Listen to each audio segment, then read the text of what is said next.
Les îles fascinent, elles ouvrent des mondes physiques et sensoriels et des mondes fictifs, terreaux d'errance et de rêve. Pour cette 3e édition de Murmure, en collaboration avec le photographe Bernard Pess, nous sommes partis à la rencontre de Porquerolais, de Port-Crozien et de Levantin pour vous proposer une série sur l'insularité et l'île intérieure. Comme des archipels sonores qui explorent ce territoire à la frontière du réel et de l'imaginaire, du visible et de l'invisible, ces zones troubles et intermédiaires dans lesquelles les îles nous projettent. Dans cette série, en partenariat avec la Fondation Carmignac et le Parc national de Porquerolles, vous allez entendre les paroles d'insulaires, d'artistes, d'auteurs qui vous murmurent à l'oreille leur île intérieure. Certains d'entre eux sont à découvrir jusqu'à début novembre à la Fondation Carmignac et dans les jardins ou au détour d'un chemin sur l'île de Porquerolles, sous forme de portraits sonores.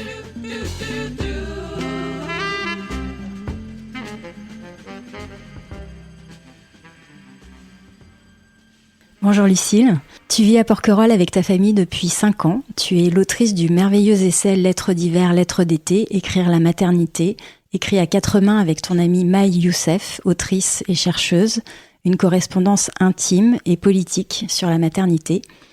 La Méditerranée solaire est le berceau de votre maïeutique littéraire et épistolaire. Maï écrit de la Ciotat où elle est en résidence d'écriture et toi de Porquerolles.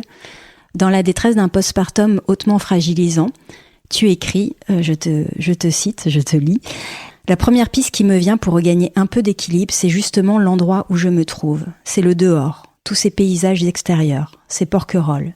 Je vis sur une île qui en cette saison est sauvage, déserte, un havre de douceur où l'hiver semble ne durer que 2 mois. J'y vais depuis que je suis enfant. Elle a toujours été mon refuge, l'endroit où je viens panser mes plaies, où j'emmène mes amoureux pour les tester et où j'écris. J'ai dans le fond emménagé dans ma propre résidence d'écriture, avec un mari et 2 enfants, mais quand même. Ma chambre à moi par excellence, c'est ici, sur les sentiers dans les criques, dans les champs d'oliviers. J'ai Porquerolles dans le ventre. De la matérialité physique de l'île, ses paysages, ses chemins, ses plages, son isolement du continent, à l'île intérieure, cette chambre à toi, pour reprendre la formule de Virginia Woolf, cette île cabane, celle que tu as dans le ventre. Comment s'opère pour toi, Lucille, le chemin entre les deux ? Est-ce que tu saurais expliquer le processus entre ces 2 dimensions physiques et mentales ?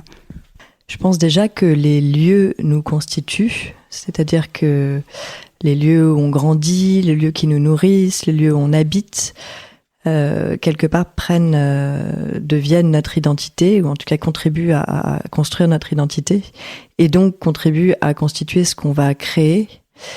Ensuite, de manière très personnelle, je crois que j'ai jamais été attachée aux maisons, j'ai jamais été attachée matériellement aux lieux, et donc en fait ce que je me suis rendu compte dans l'écriture de ce livre, c'est que finalement, alors que je cherchais en plein postpartum désespérément une chambre à moi, un lieu où écrire, un lieu où fermer la porte à ma famille, ou fermer la porte à ma maternité, en fait je l'avais déjà. Et je l'avais déjà parce que c'était Porquerolles, parce que c'était cette île extérieure, mais qui m'était du coup extraordinairement intérieure, puisqu'elle me constituait. Tu crois, dans ce que tu viens d'exprimer, en effet, que les territoires façonnent en quelque sorte notre identité. En quoi l'île de Porquerolles fait aujourd'hui la femme que tu es ?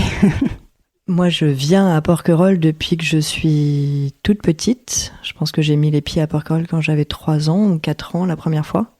Et j'ai grandi entre Paris et Porquerolles. C'est-à-dire que pour toutes les vacances, et quand je dis toutes les vacances, c'était toutes les vacances, c'est-à-dire toutes les petites vacances, les grandes vacances, je venais ici. Et du coup, c'était des mois entiers finalement dans l'année. Et donc, j'ai grandi avec cette double identité, à la fois parisienne, avec des immeubles, avec des musées, avec un grand attrait pour la culture, et un endroit où on passe beaucoup de temps à l'intérieur. Et j'ai grandi à Porquerolles. Donc, je me suis construite avec cette nature environnante, avec cette sauvagerie, avec cet espace, et avec cette très grande liberté et cette très grande solitude. Et c'est des choses qui sont restées très très ancrées en moi, et c'est vrai que je reviens toujours à cette île, et ça a toujours été un endroit où je revenais chaque fois que j'avais besoin d'écrire, par exemple. Chaque fois j'avais besoin de retrouver, de créer de l'espace en moi, et enfin aussi l'endroit où je revenais quand j'étais fragile, quand j'étais vulnérable, c'est-à-dire que c'était l'endroit refuge par excellence. Chaque fois que j'ai eu des moments difficiles dans ma vie, et ce postpartum en a été un, c'était comme un réflexe, je revenais là. Et c'est comme si cette île m'apaisait, mais parce que quelque part, elle venait compléter quelque chose de moi qui pouvait me manquer ailleurs. C'est-à-dire que d'un coup, cette sauvagerie, cette nature, cet espace, parfois me manquait ailleurs et me déséquilibrait. Et en revenant à Porquerolles, je retrouvais cette part de moi. Et faire le choix de venir s'installer ici, c'est être finalement dans le lieu refuge par excellence tout le temps. Est-ce qu'il reste lieu refuge du coup ? Oui, en partie. Après, le refuge, il a une double arête quelque part, c'est-à-dire que ça peut être aussi un isolement et ça peut être aussi un enfermement.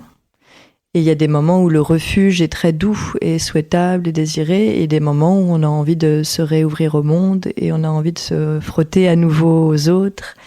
Et on a envie de se remettre à communiquer avec le monde et à se mettre en relation avec le monde. Et là, il faut s'en échapper.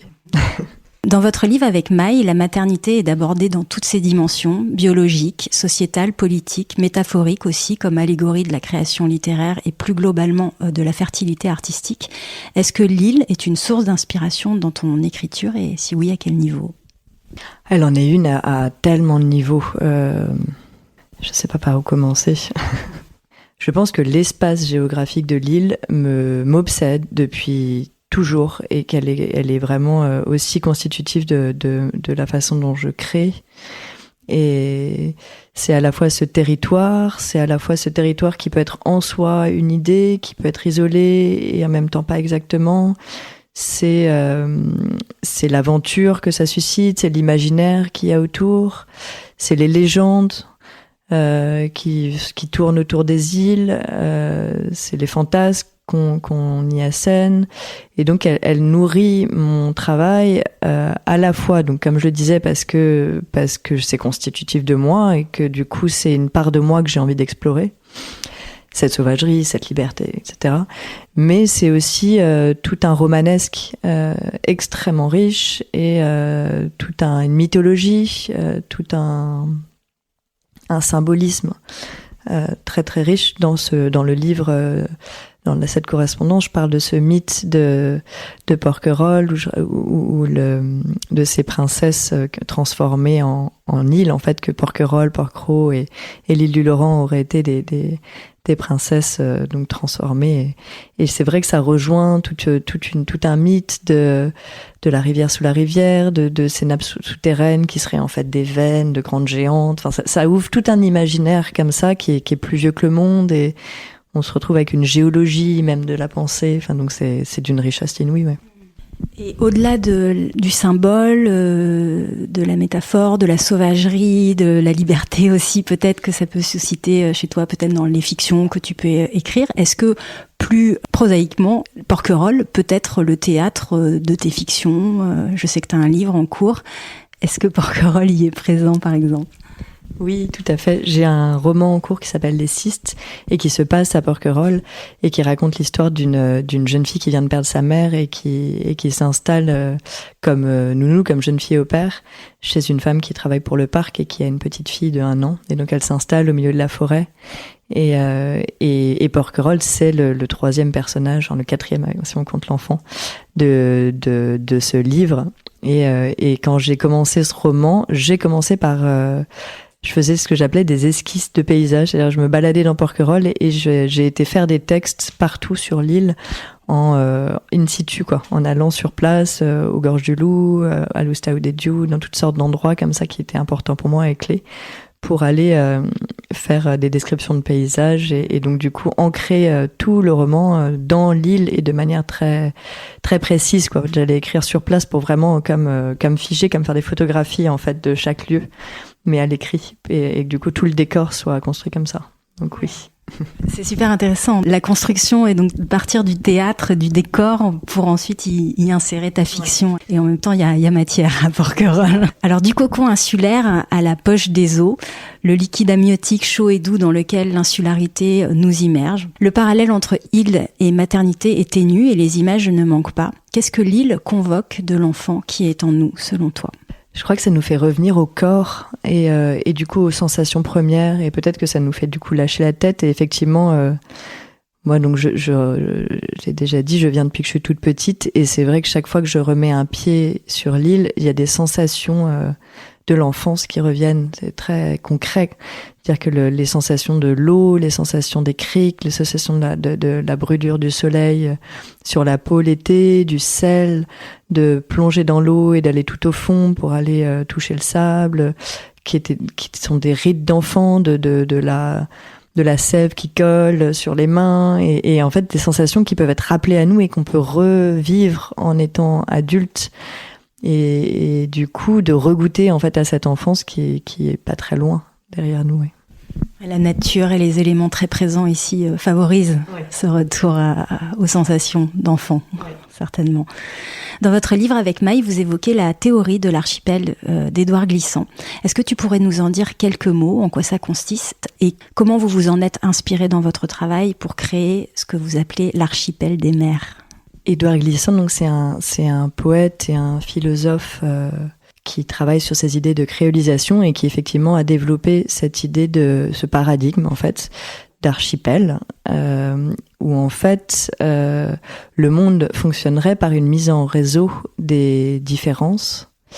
C'est-à-dire que chaque identité, chaque entité n'existerait que parce qu'elle est mise en relation avec les autres. Et donc, cette idée d'archipel, comme si on était tous, on peut le voir à titre individuel, comme si on était tous des îles, mais que ces îles n'existaient que parce qu'elles étaient au sein d'archipels. Et donc, il abolit, par exemple, la différence entre l'île et le continent. Il n'y a pas de différence entre l'île et le continent parce qu'il y aurait comme des rhizomes, il y aurait comme des racines, en fait. Et c'est vrai d'un point de vue géologique, qui vont entre l'île et le continent. Et c'est une façon de penser aussi, de construire une pensée tout court. Et c'est vrai que dans notre livre, c'est ce qu'on a essayé de faire, c'est-à-dire que on fait pas juste un récit intime d'une mère. Enfin, moi, je ne fais pas juste le récit intime d'une mère, par exemple, qui raconterait son postpartum. Déjà, je me mets en relation avec mon amie Maï, qui, elle, elle vient de vivre des fausses couches à ce moment-là. Et donc, une autre expérience, une autre île, mais on se met en relation et on se transforme en discutant et on s'aide et on s'encourage. Et ensuite, on a été convoqué d'autres autrices qui ont d'autres expériences autour de la maternité et de la non-maternité, c'est-à-dire des femmes, par exemple, qui désirent ne pas avoir d'enfants, des femmes qui doutent, des femmes qui essayent, qui ne peuvent pas, qui ne veulent pas.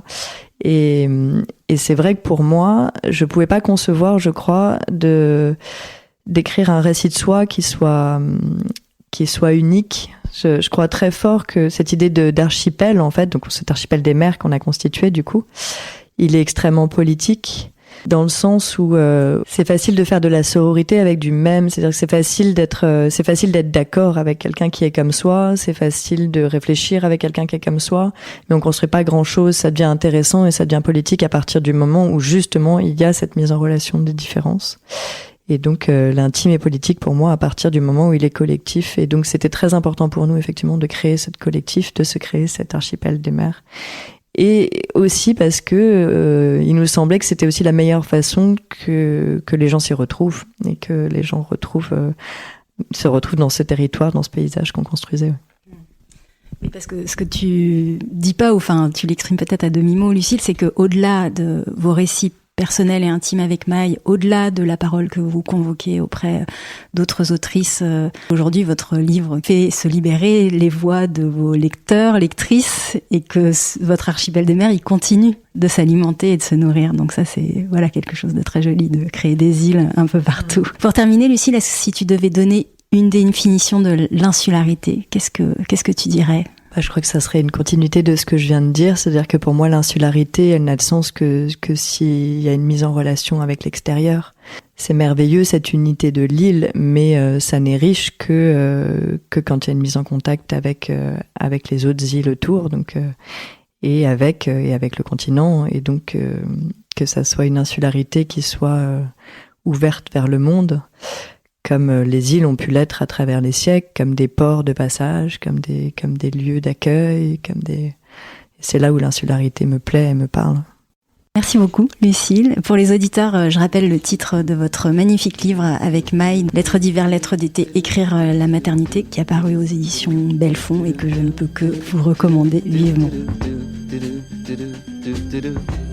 Pour celles et ceux qui auront la chance de se rendre à Porquerolles cet été, vous pourrez découvrir les silhouettes et les visages associés à quelques-unes des voix de cette série, en pleine nature, dans les jardins de la Fondation Carmignac, au jardin Emmanuel Lopez et aux lagunes sur la route qui part du village vers le phare. Les portraits et les sons de la série sont également à découvrir sur les sites Instagram et Facebook de Fragile Porquerolles ou sur le site fragileporquerolles toutattaché.com.